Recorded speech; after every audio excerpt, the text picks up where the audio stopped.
Vamos dar continuidade, então, irmãos, ao estudo das duas casas de Israel. Eu havia comentado no episódio anterior acerca de Adão e Eva, no qual o Senhor falou para eles: multiplicai e frutificai. Isso é muito importante, porque isso vai se desenrolar no decorrer das Escrituras, até mesmo porque o Senhor falou para Noé: frutificai e multiplicai-vos, encher a terra. Isso faz muito sentido quando avançamos aí na leitura de Gênesis. Quando a gente chega para Abraão, tem promessas que vai associar com uma descendência como estrelas do céu, como areia que está na praia do mar, e através dessa descendência, todas as nações serão benditas. Então, se você não assistiu o primeiro episódio, convido você a assistir, a entender essa promessa tão valiosa que Deus entregou para Abraão, que está em Gênesis, no capítulo 22, a partir do verso 17. Então, nós temos essa necessidade de entender o que é a descendência de Abraão ela vai receber como promessa. Importante que para Isaac, Deus também falou acerca de multiplicar e que esta descendência seria como as estrelas do céu. E nós vamos enfatizar aqui acerca dessa descendência como estrelas do céu. E para Jacó, Deus também falou para ele que te faça frutificar e te multiplique, para que sejas uma multidão de povos. Então, nós temos aí um discernimento de que essa descendência, como estrelas do céu, será uma multidão de povos. Jacó teve 12 filhos: Ruben, Simeão, Levi, Judá, Dan, Naftali, Gade, Aser, Issacar, Zebulon, José e Benjamim, sendo que José e Benjamim eram filhos de Raquel. Interessante que na passagem de 1 Crônicas 5, diz assim: quanto aos filhos de Ruben, o primogênito de Israel, pois ele era o primogênito, mas porque profanara a cama de seu pai, deu-se a sua primogenitura aos filhos de José, filho de Israel, de modo que não foi contado na genealogia da primogenitura, porque Judá foi poderoso entre seus irmãos, e dele veio soberano. Porém, a primogenitura foi de José.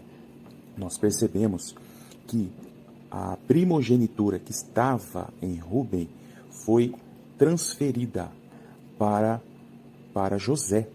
E em Hebreus 11, 21 diz que pela fé, próximo da morte, abençoou cada um dos filhos de José e adorou encostado à ponta do seu bordão.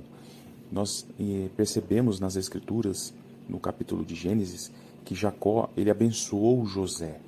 E ele disse assim, em Gênesis capítulo 49. Depois chamou Jacó a seus filhos e disse: ajuntai-vos e anunciar-vos-ei o que vos há de acontecer nos dias vindouros, apontando para algo profético, principalmente acerca dos últimos dias. E aí, ao abençoar José, ele diz assim: José é um ramo frutífero junto à fonte. Interessante ressaltar que ele enfatizou por 2 vezes ramo frutífero, ou seja, duplamente frutífero, algo que nós vamos conectar mais adiante.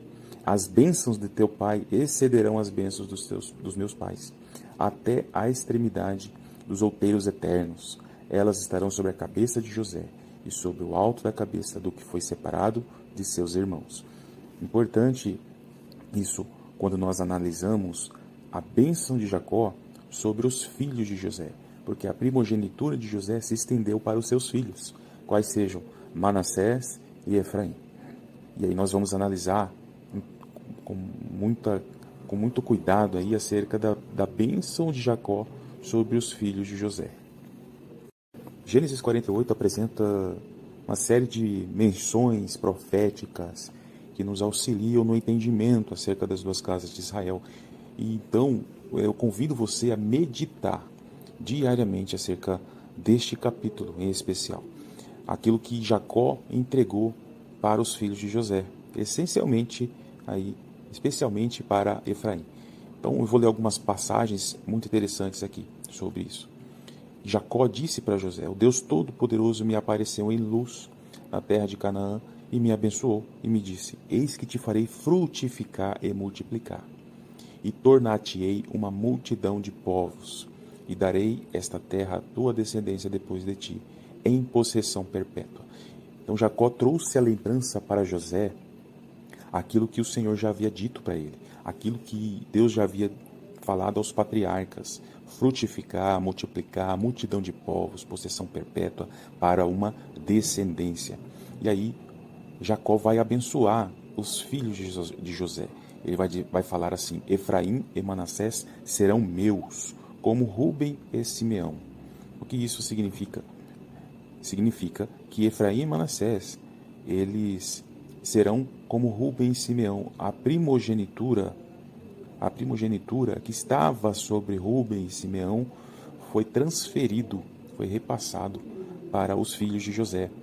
E aí Israel estendeu a sua mão direita sobre a cabeça de Efraim, que era o menor, e a sua mão esquerda sobre a cabeça de Manassés.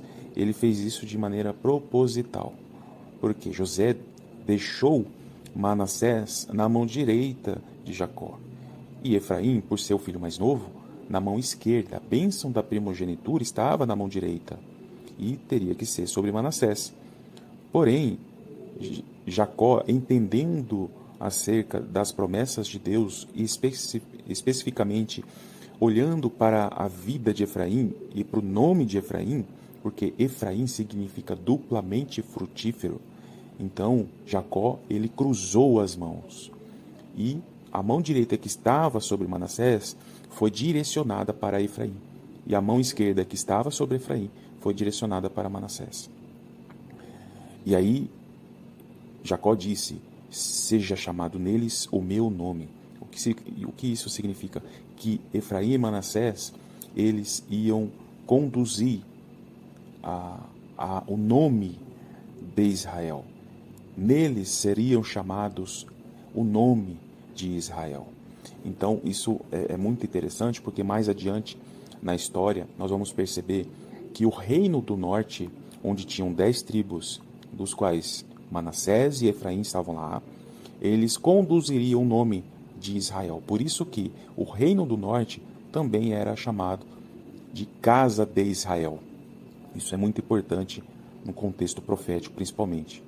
E Jacó ainda disse que eles seriam multiplicados como peixes. Multipliquem-se como peixes. Isso faz muito sentido quando nós vamos analisar a menção ali em Jesus, quando Jesus chama os seus discípulos e disse: de agora em diante serás pescadores de homens. Por quê? Porque a missão ali para os discípulos era de realmente avançar nas nações, propagando o evangelho e pescar homens na terra. Então isso é muito profético, o que Jacó disse ali na ocasião da bênção sobre os filhos de José.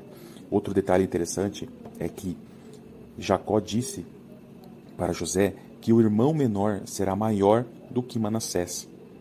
Manassés seria uma nação, mas Efraim seria uma multidão de nações. E isso nós vamos entender porque Efraim, por seu nome significar duplamente frutífero, então a bênção da primogenitura, e principalmente a porção dobrada da primogenitura, seria sobre Efraim. Tanto é que em Jeremias 31, verso 9, o próprio Deus vai falar que Efraim é o meu primogênito. Isso é muito importante. Outro detalhe, que Jacó disse que Efraim seria uma multidão de nações. Essa palavra no hebraico é Melohagoim, que significa plenitude dos gentios. E aí faz muito sentido o que Paulo mencionou em Romanos 11, 25, acerca da salvação de todo o Israel. Existe um propósito do Senhor sobre todas as nações. E quando a plenitude dos gentios chegar no seu patamar de completude, então o Senhor alcançaria a todos os remanescentes de Jerusalém, e então todo Israel será salvo. Então, muito importante nós analisarmos esses contextos iniciais de Gênesis, de Abraão, Isaac, Jacó, e aí entender principalmente a bênção da primogenitura de Jacó sobre José, que se estende sobre os seus filhos, essencialmente sobre Efraim. Isso vai fazer muito sentido quando nós colocarmos aqui os outros contextos proféticos e também do Novo Testamento, principalmente o livro de Apocalipse. Se nós tivermos o discernimento das promessas que o Senhor declarou para Abraão, Isaque e Jacó, e a extensão dessa promessa para os filhos de José, principalmente para Efraim, quando nós entrarmos no contexto histórico da divisão de Israel, Reino do Norte e Reino do Sul, nós vamos ter um discernimento das palavras dos profetas acerca de uma promessa de restauração e como que essas profecias vão se conectar com as palavras dos apóstolos, principalmente o apóstolo Paulo e o apóstolo Pedro. Então fique conosco aqui, espero que isto esteja te ajudando no entendimento acerca deste estudo tão maravilhoso que fala aí das duas casas de Israel. Amém? Até o próximo episódio.